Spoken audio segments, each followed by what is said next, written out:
Okay, so I've gone ahead and taken the time now to trace out the circuitry in the radio around the magic eye, and I'm going to show you, here's the result up here. I'm going to show you kind of how I approach this and what I found, because I have found something, and I think we're going to have this, well, more fixed than it is now. Well, I'm not too sure I should jump in and say fixed right away, but certainly found, I think I found something. And what I'm going to do too is I'm going to double check the measurements I just finished making, which suggest to me that there's a wiring problem with the eye. And nothing too surprising, in fact. So anyway, I've been studying these connections here, where the 5 wires come back from the eye. It's not very complicated. It's 2 heaters, a high voltage plate, 1 ground, and the last one is the grid. It's kind of quite straightforward. This is the grid wire here, this green one. And the plate wire I had previously connected to the higher voltage point in the power supply. It was originally connected to the lower voltage DC point in the high voltage power supply. So that's why this wire is a little taut here. And here's the tube socket here. And I got this clip lead connected to the resistor on the back, and maybe that's a hint as to what I was doing when I decided I would turn on my cameras and start filming. Because, you know, I really don't like to do things in my shop not on camera, because I never know what's going to happen next, and if I miss something, I'm really quite disappointed. So as soon as I start finding something, I've turned on the camera here, and I've spared you the misery of me tracing the wires out, which has taken quite a bit of time. So let's take a look at what I've come up with here and how I've done it. And there's nothing spectacular about any of this. Here's my diagrams that I made. Okay, so this is the wiring inside the radio. This is just the arrangement of the magic eye tube, so I had it on the page to look at. And this is the wiring on the socket for the magic eye tube, looking into the socket, not up at the back, but looking down into it, where the tube goes. You see the pin numbering in here. So the first thing I did was develop this diagram, and I did it by just studying the wires inside the radio and using my my multimeter on its connectivity setting, so it would beep when I found a short, and I just worked back and forth between the wires under the chassis. And you see how this is done. That's what I really want to say. This has been done pictorially. So if you look in the radio, you actually see these wires running roughly the way I've shown them. And things got a little more interesting when I got down to doing this one here. And so as I tried to identify which wire's which, and I'm expecting to find a short circuit on either end of a piece of wire, of course, when I connect it with my meter, and I expect the tone to come, and that's what was occurring until I got to this one. And this one connects to the green wire. And I'm still not sure why, but when I read the resistance of this wire, basically from one end to the other, I get 150 ohms falling slowly. Actually, it starts out much higher, 500 ohms, and it just starts falling, which indicates a capacitor charging, which doesn't make any sense to me at all. I'm putting my leads on either side of a piece of wire like this. How in heaven's name I get that? Well, it has to be from a bad connection or something like that. So that was the start of the mystery. But then I began studying the actual way this resistor is connected. Now this resistor is this one here that I'm clipped onto. You can see here. That's it there. And I replaced that. That's a 1 megohm resistor. That's what was in there originally. And the original resistor measured 1 megohm. And I just replaced it because, well, why not? I had it out. Okay. Now if you remember too, I'm trying to remember, back when I first turned this radio on, the magic eye didn't show at all. And now we've got it partially working. I'm surprised it's even partially working. Because if you look, this resistor, which is connected to pin 3 and pin 2, shouldn't be that way. It's supposed to be connected between pin 2 and pin 4. Pin 2, let me show you here. The way this whole thing works. Pin 4, I can finish this. Pin 4 goes straight to the high voltage, HV.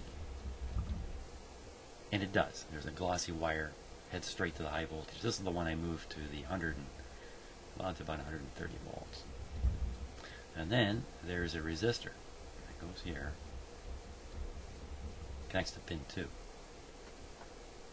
And the whole idea is that this resistor and the signal coming in on the grid control the voltage of this plate relative to this plate. This is the one you see, the one that glows.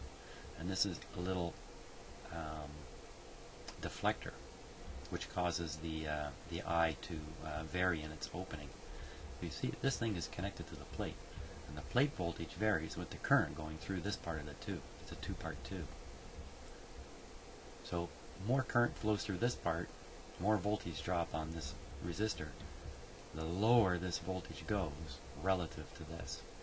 So this might be 130 volts, and this might fall to, let's say, 100 with enough current flowing through here because of the 30 volts dropping there. With this thing negative to this, it interferes with the electron beam and actually creates the shadow that you see. So the problem with thinking about these things is you got to think upside down, and upside down like 3 times over, because you're looking at a grid voltage here that gets more negative with the increased signal received by the radio. It becomes more negative. It cuts down the voltage here, or the current flow through here, which cuts down the voltage drop here, which brings this closer to the voltage of this. And as this approaches the voltage of this, the gap in the eye shrinks and shrinks until it closes. So it's really hard to think about this because of the the negative, the up, the down. It's all quite confusing. At least in my head, it's quite confusing. So going back here now, and looking at this, it's quite clear to me that this resistor is just connected in the wrong spot. Doesn't explain this 150 ohm thing, but maybe it's a bad connection here. I don't really know. I don't know what to make of that. But I'm going to move this resistor over to here, and then it'll pick up the high voltage the way it should, like up here, convey it through the resistor, over to the other plate on pin 2. So surprising thing is that this thing glowed at all, which well, you know what happened? I guess you'd have this plate operating at the voltage, and this thing would just probably be, I'm going to guess, virtually unimportant, really. I don't know what to think. Forget about guessing. My guesses aren't worth anything anyway. So let's just go ahead and double check this, and we'll take a look at moving that resistor. So I really think that's where we're heading.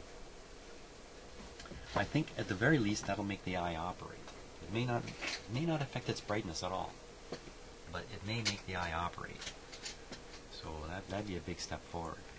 The eye could be a little bit dull because it's an old eye. I mean, my eyes are old, and I'm a little bit dull. So, okay. So repeat those measurements, right.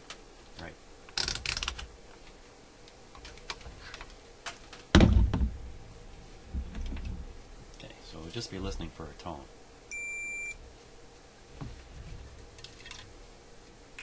So what I've done is I've connected to the back of the resistor. You can see it there. I just clip that to one of my leads here. So the resistor comes into pin 3 right now. It's supposed to be 4, but there's a straight wire that connects into pin 2. So let's check pin 2. Here's pin 2. I get that same kind of weird reading there. I would expect that to just, what was that? Yeah, there is something loose in there, isn't there? There's definitely something loose in there. Yeah, so I got multiple problems here. And this is the other end of the resistor. If I go to pin 3, which is not appropriate, it should be pin 4, but I think it's on pin 3, and I hit on pin 3. You can see my meter. Once again, look, it's inconsistent in the reading. You can see that.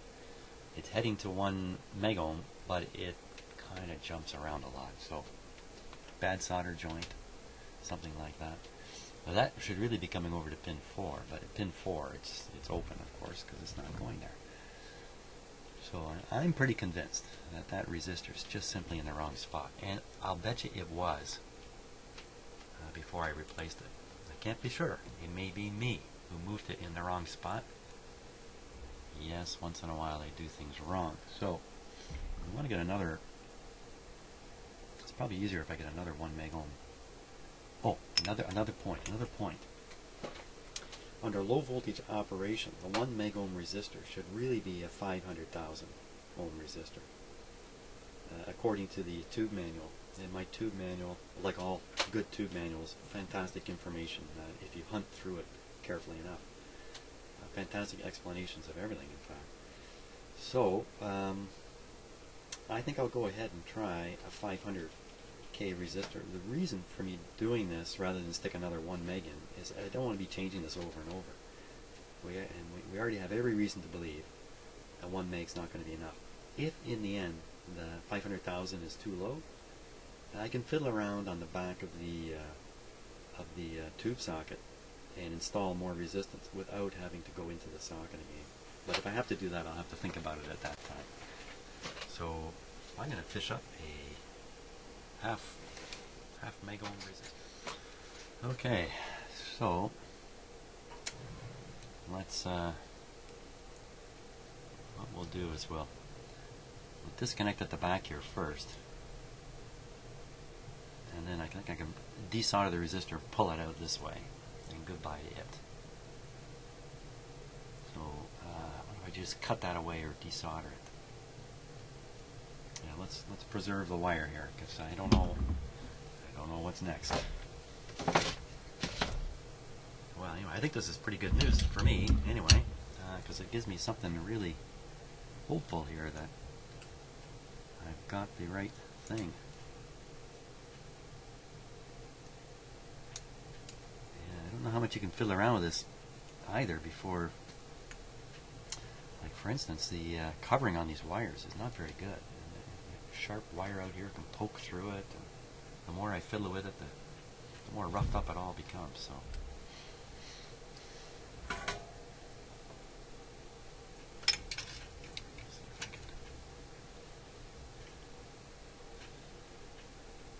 This might be a little hard to get off here. Although it's one of those three-handed things. You need 3 hands to do this. Yeah, I got a better idea. Since I'm going to throw away the resistor,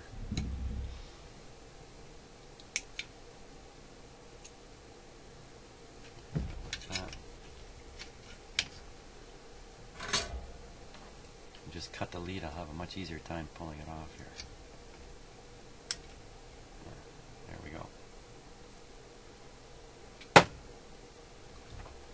Now, pull out that resistor.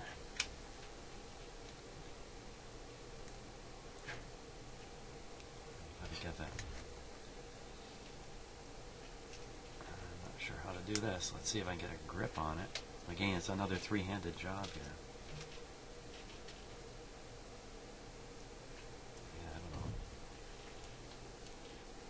There we go. Okay, I think I can do it like this. So hope it doesn't get too hot on my fingers here. Come on. Okay. Yes, it did get a little hot. It did not come off.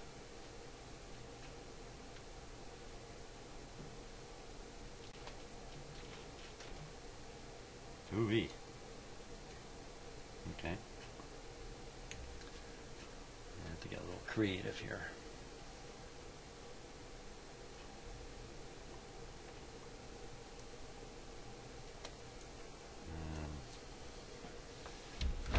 What are the chances I can do this?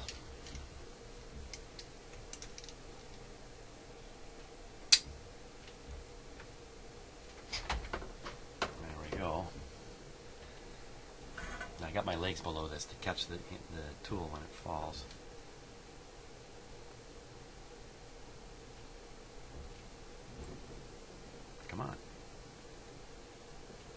fall out of there.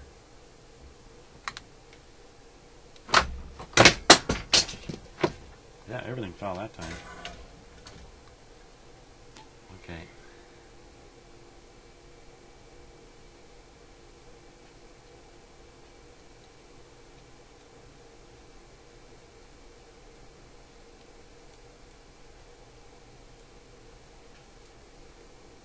Oh, the little wire fell out.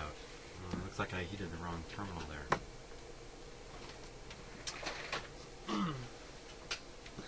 But I did get the resistor out. So I got the resistor out and the little tiny wire. You know what? I think I can do this with just the resistor leads alone. Can't you?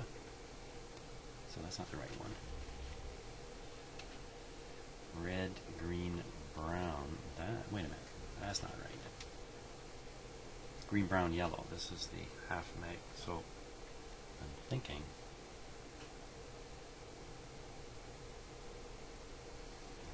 that's enough to get both leads up in there. Now I got to get both leads into the right spot too. This is my opportunity to make a big mistake. So let's slide the longer lead first. Okay, came out of pin 4.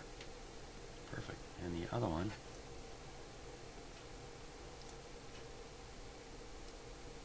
there, I got it. Pin 2.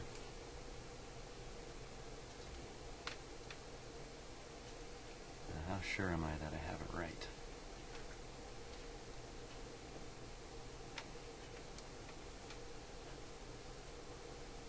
Pretty sure. Put that there. Diggity dog.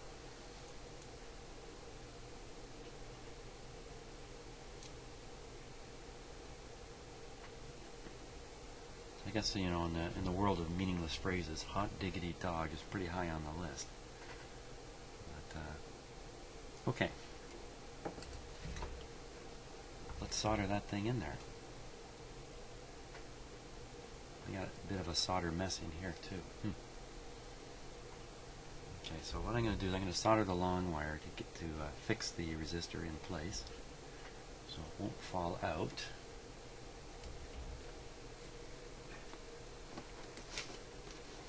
Let's see if I can give you a ringside seat on this exciting process here. Doing a little bit of soldering here. Okay.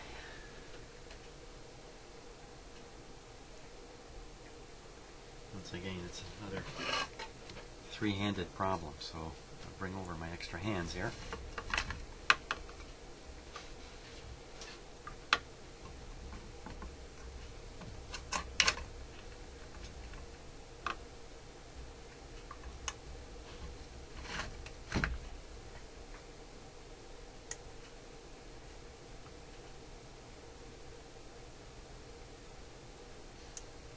And that clip is clipping right on the same wires I was just saying are not in the best of condition.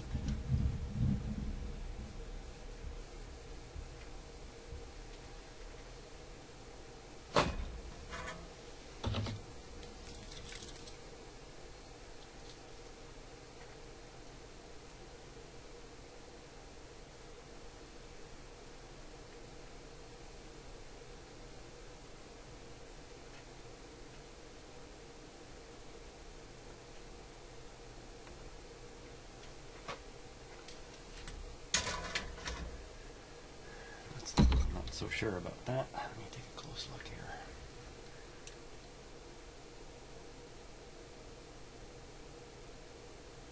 No, that's not soldered.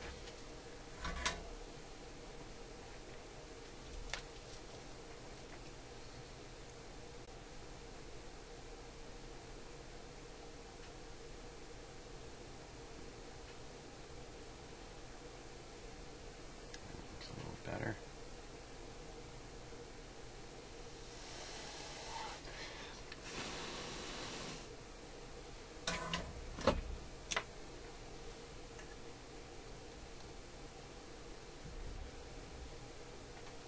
Just leave that for now. Look at the other situation here.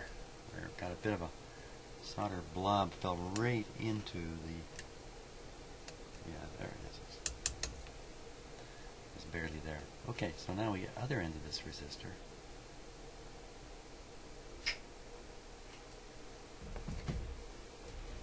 Now one of the reasons I've did that wiring diagram of where the I wires run in the radio is because the radio itself has been altered, as far as I can tell. It certainly has been altered, but to what degree, of course, is a difficult question to answer. Without a lot of investigation, that's kind of what I'm being forced into. So if this still doesn't work, it appears, and it didn't look good at all, it appears that the grid wire is not in the best place in the radio. And I'm having a heck of a time sorting out the schematic versus the wiring in the radio, which I always find very challenging. Yeah, it's a little bit soldered, but I think if I just pull it like this, it'll just rip off. Well, it's not so bad actually, but not so good either.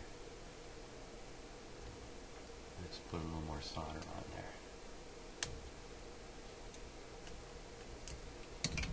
See if I can get the wire to sink into the solder a little better.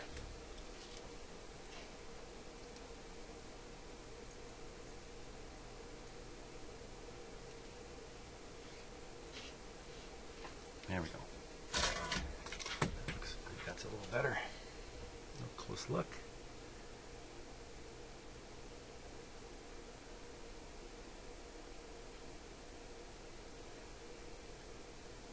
This one still doesn't look good.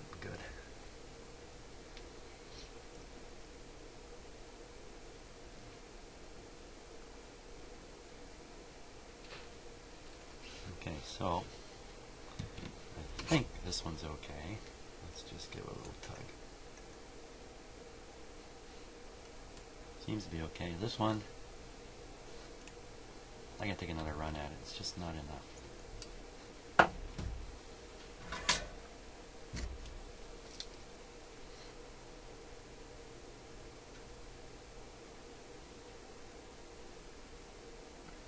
I don't want to get so much solder in here. It's all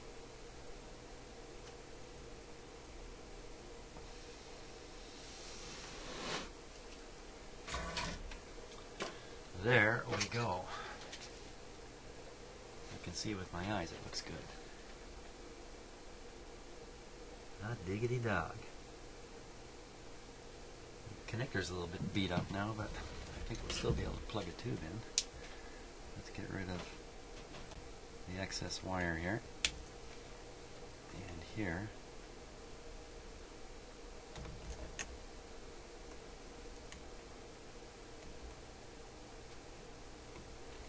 So with a half meg resistor in there instead of the 1 meg, the Magic Eye becomes more sensitive. It doesn't require as much driving voltage on the grid to achieve the same result on the eye. In fact, it converts it to a 0 to, I don't know, 7, 8 volt eye from a 0 to 20. Hold on, did the wires get wrecked here?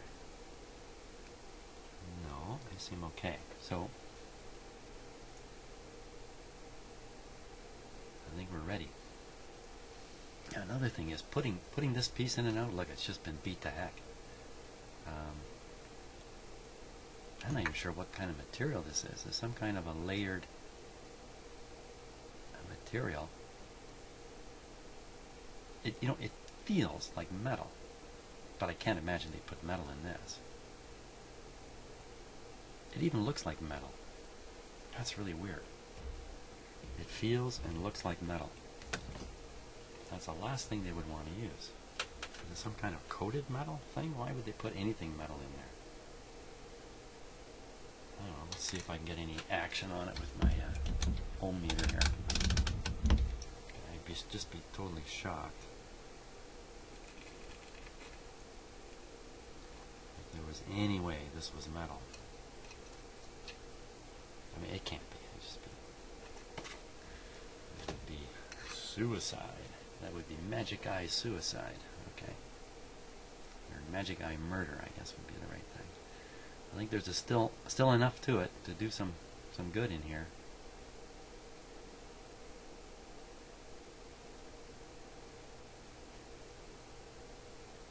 Oh, you know what I just noticed? The the heater terminals are noted by this bump here. See, the bump fits into this thing here. Wish I'd noticed that earlier. I'd be a lot more certain about everything.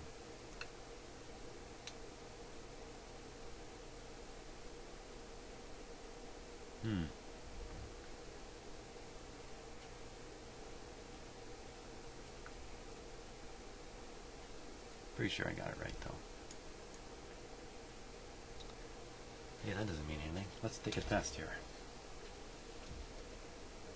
So I should find pin number 2 and pin number 4 are a megohm apart.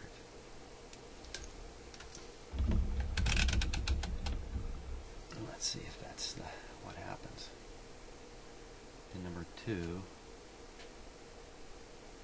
pin number 4. Yep, I saw 1 megohm there. No, half a megohm. There we are.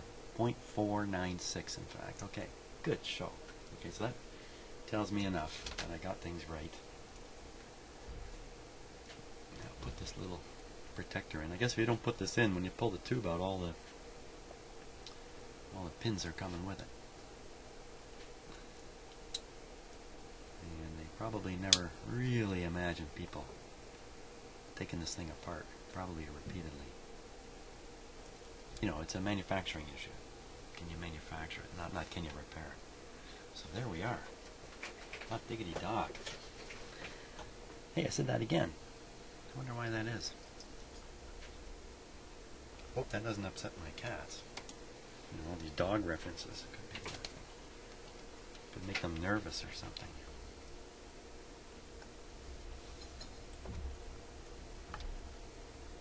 There we are. There we are, man. Man and woman, let's give this thing a go. See what we get. Here we go. And this time I'm going to be smart and plug in the speaker.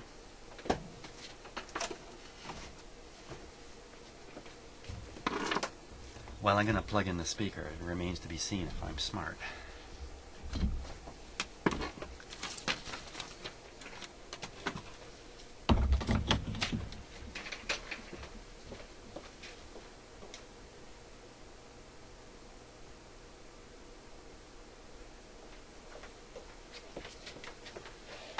Okay.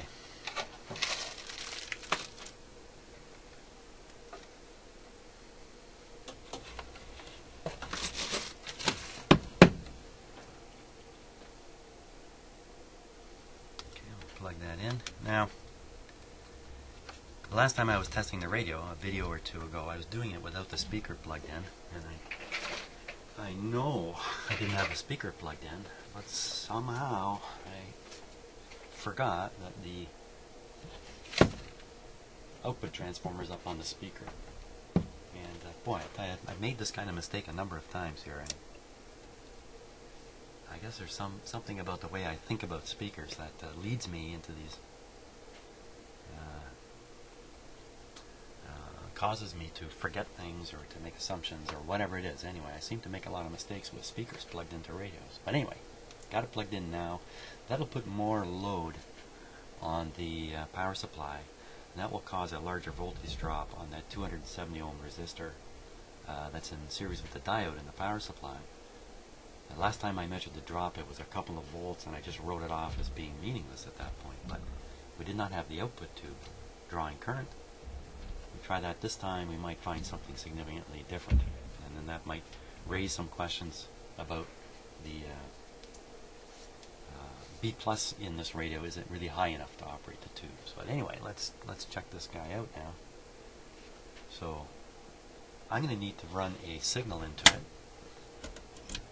Turn on my signal generator as opposed to just tuning around.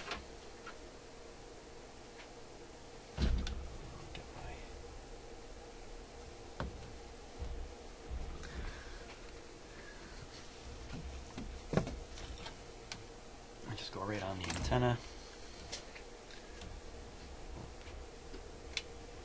Okay, I think that's the broadcast band.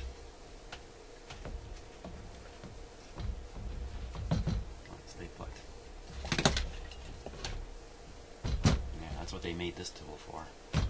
There. And just raise your view a little bit here. There you go. You can see the frequency now on the signal generator is 1583, top end of the AM band. Okay, we'll do ourselves a little safety check. Let me hook up the hot chassis warning light here.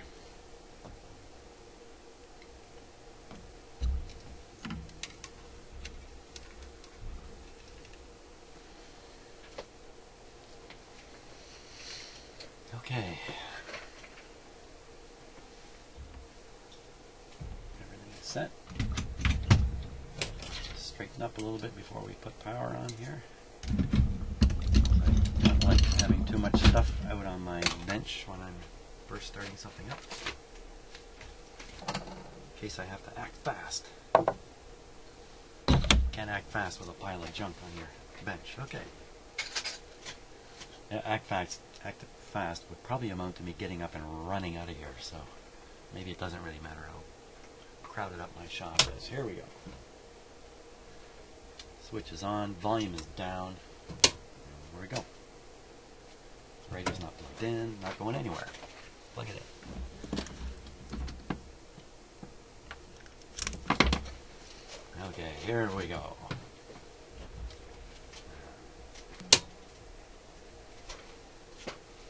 I think I heard come out of that speaker, when I first hit that switch, I think I heard like that, which is probably the duration of the inrush current into the filter capacitors. It literally sounded to me like a fifth or a tenth of a second.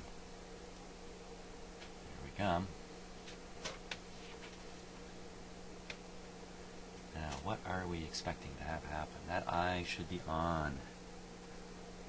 Well, we still don't have full B plus applied to it. On a counter, we're running on the protection here. I got reduced voltage. Yeah, it's warmed up. Turn down the lights. See what we can see here. Here we go.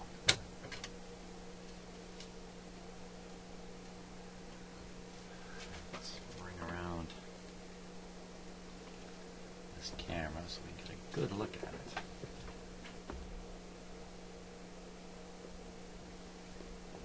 Bring it right up close.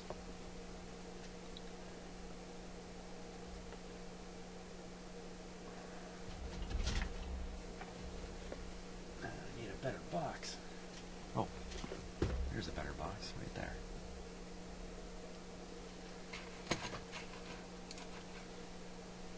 Okay, so here we are. I don't see any green in that thing. I don't know if anybody does.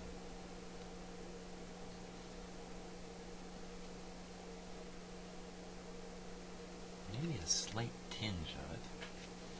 Go a little darker in here.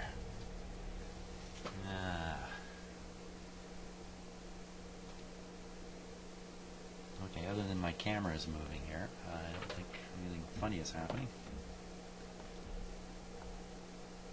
As in anything bad. That's what I mean by that. Some funny reflections on my camera lens from those light bulbs, which I like. So we are now going to apply full voltage here.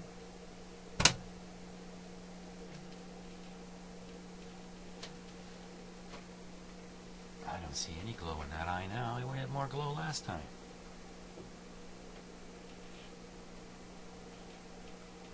Okay.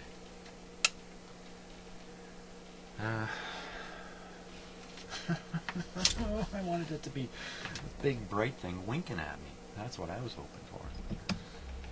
Let's look at the voltage on that resistor now. It should show B plus or something like that. Come on, man. Show me a voltage.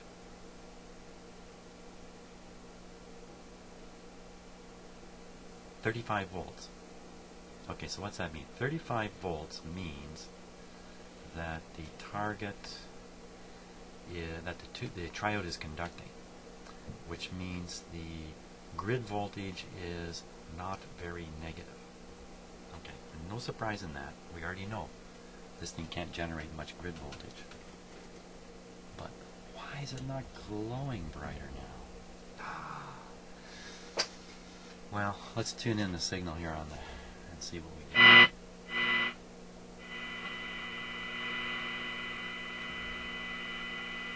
You can still here. There we go. You can still see the frequency up here. We're in the middle band somewhere.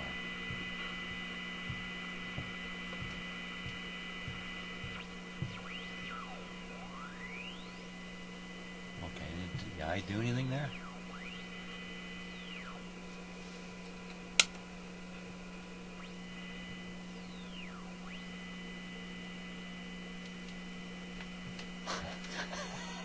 Come on, camera. I'm watching the camera image just like you are.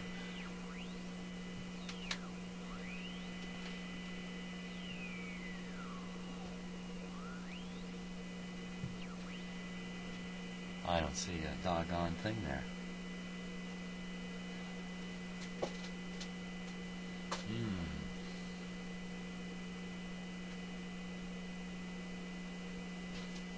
Well, that's not really what I wanted to have happen.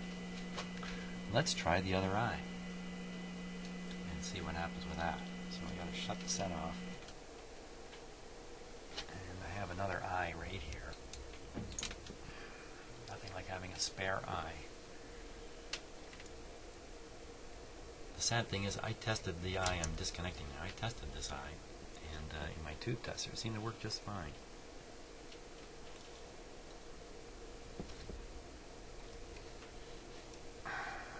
Maybe it works fine with 200 volts on it. Okay, so I have that eye. Ooh. 2 eyes. Do you always say 2 eyes are better than 1? Okay. So that's just sitting in there. It's right by this light bulb. You know, I'm going to take this one light out here. Leave the other light in.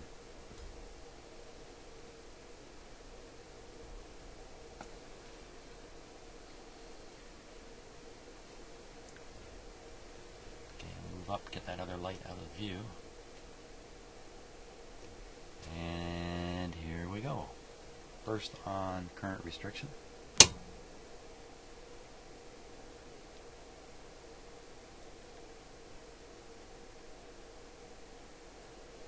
Seems okay. I don't see any green.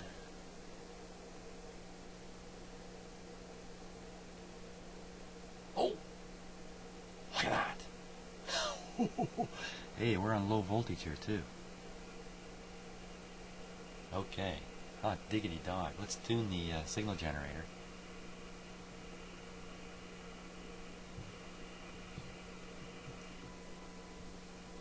Look at that!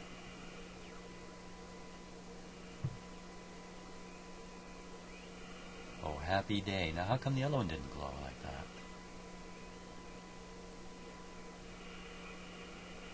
Oh, let's try some real radio now. I'll connect to the antenna. Okay, so now we're on the outdoor antenna. And we're still on the AM band. Just move this back a little bit. We're still on restricted voltage too.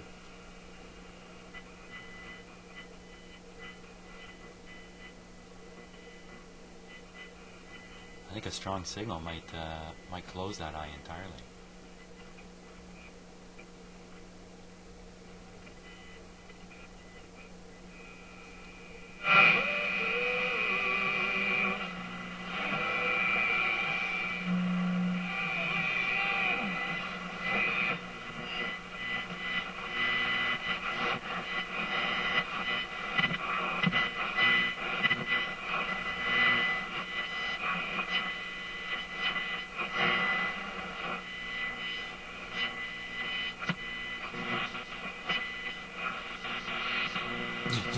Certainly lots of noise to listen to in this shop, eh?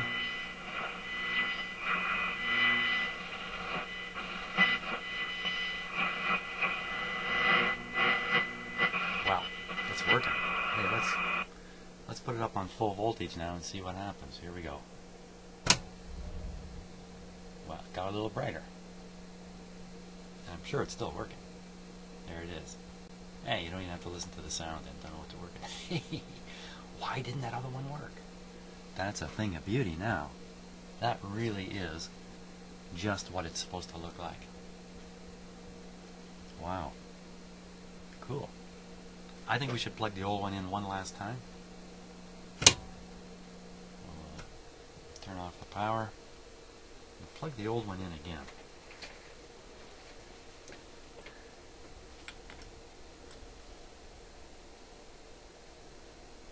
Because maybe it just didn't quite get plugged in tight or something. Oh! Don't do that. Son of a gun. You know, it does seem, sometimes it seems like no matter how careful you are,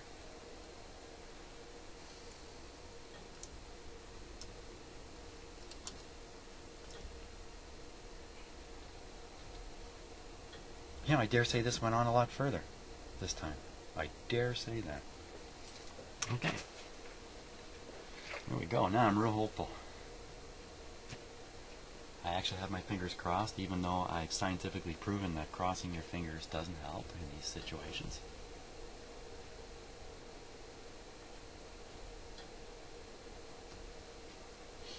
Okay, here we go. Everything's safe and good.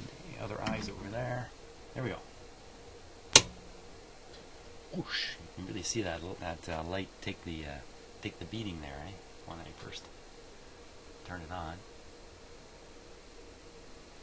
This took quite a while to warm up. On restricted, when I restrict the line voltage, the tubes warm up much slower. So you need some patience here. Come on, little eye, you can do it.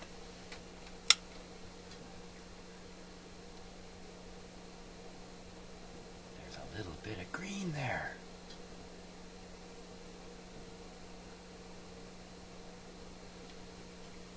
Okay, let's give it the full voltage now. There it is. It's not like the other eye. It's not too bad. Let's see, I'm going to tune the radio around a bit.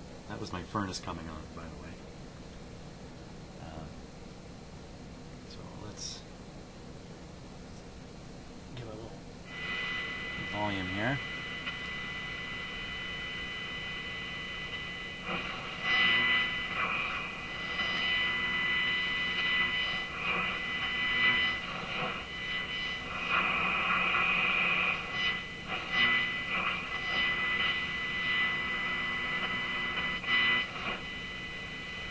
Wonderful.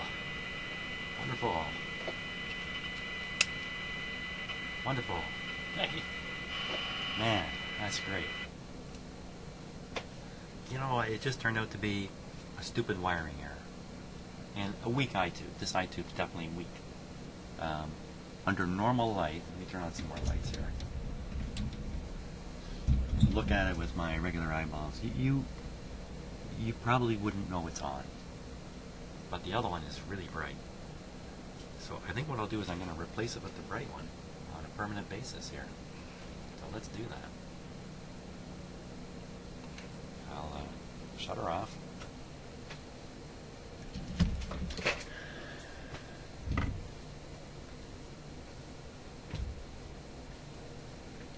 And I'll just replace the I'll just replace it here. Okay, so I'm just setting up the clamp here. Clamp in the newer eye. Not really, well, I guess it's a little bit newer, but I mean, this is an old tube, just like any one of them. I've seen some examples on the internet of people who have come up with solid-state ways of imitating the magic eye. Some of them pretty darn clever, but frankly quite involved. The eye itself is actually a very, very interesting solution to the whole issue of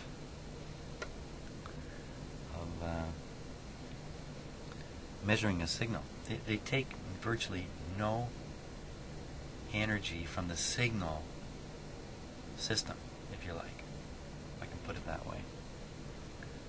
So if you put a meter in here, the meter requires power to move.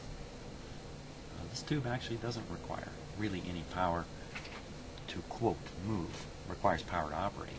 That's a different matter. So we better test it one more time, just to be absolutely sure. And let's take a look at it with the other camera. We'll take a longer shot of it here, so we can kind of get an idea of really what it looks like. Me too. Okay, we're all set. Okay, low power on first. Oh, let me put this other light bulb back in. Okay, there we go.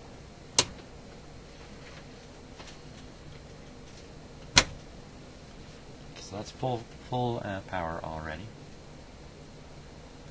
Come on, magic eye. There it comes. I can see it. You can see it too. Just get rid of a little bit of lighting. There it is. See that? Oh, that's really nice and bright. That's too bright on the camera now. You can't see the opening. There's definitely an opening in there. Let's see.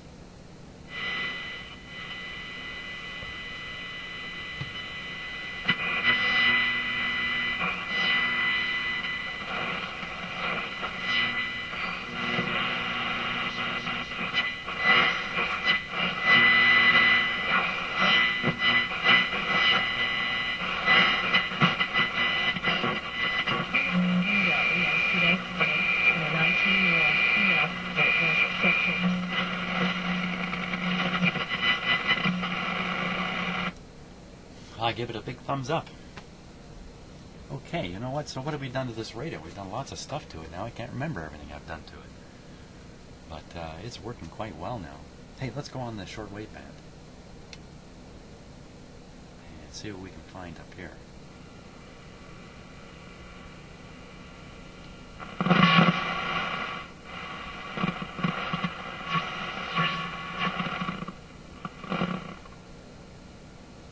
Ooh, what's that? What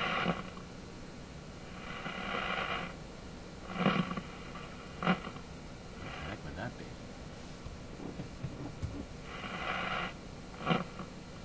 It's a little odd, eh? Can you see what the eye is doing? I think you guys can. It's as if there's a really powerful signal right there, with no modulation on it.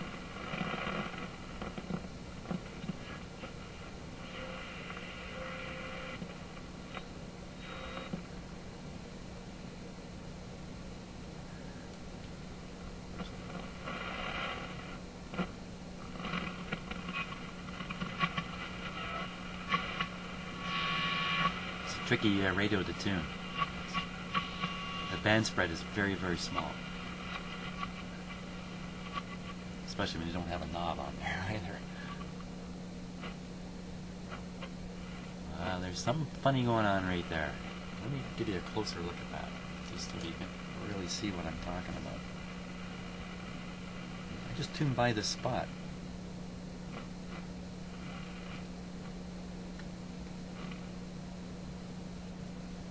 Is right there. That would be doing that. Nothing else like it.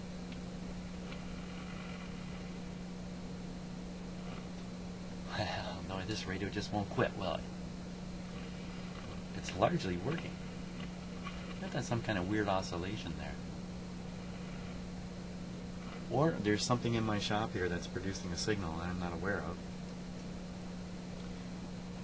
Really can't be my signal generator. It's down at a megahertz, and I'm tuning up here. Who knows? I'm up somewhere around. I think I'm up at the top of the band. Here, let's try this. I'll just tune that spot in and move my signal generator band. Yes, it has nothing to do with the signal generator. Signal generator is not even connected to the radio, for crying out loud. But anyway. I don't know whether that's a problem worth chasing down. And I'm going to show you one last, or maybe not last, but one more interesting thing about this radio. I just shut it off here. I noticed this right away, and I never commented on it, and I think it's worth a comment. Something I noticed on one of the schematics is one of the there's a number of schematics for the radios made by this company. They're all on the same page, so if you look at one, you end up seeing them all. One of them had switches for transmitter. And somewhere else I saw something that referred to amateur radio or something somewhere in the middle of this. So as odd as it might be, perhaps this was really made for the amateur radio crowd. Now, the thing you got to keep in mind is that back in the 20s, and apparently this was a late 20s radio, and I have some trouble believing that. I think it's early 30s. It's late 20s. There still was a huge number of radio experimenters in North America and ham radio operators. A huge number relative to people with receivers. And maybe this was a really super good receiver from that point of view. And here's what I want to show you. I'm going to put on the light here. You look at the knob circles here. I want to get the reflection on it here. Let's see. Okay, so that's pretty good there. Now what I notice is the finger rub around here. Look at that. Look at how much that is around there. This is the tuning knob. So what that tells me is that somebody spent a lot of time doing this. Riding the volume. Not changing the band so much. So, you know, what kind of person, like a lot of people tune a radio into a station and walk away. And pretty much never tune it again, really, or very little. But not this radio. This radio has really been used by somebody or some people a lot. Because I think I've never seen such a well-defined finger rub like that. So this is a well-used, high-mileage radio. Again, maybe that indicates it was a very special radio. I don't know. Just an observation I'm just taking guesses on. So, well, thanks a lot for watching. Curious about what any of you might say about that mystery signal there on the shortwave band, what that might be. And I'm feeling pretty good about it. And I think it's time for another radio. I think that's really what we need to do. Yes, let's bring on another radio. Thanks for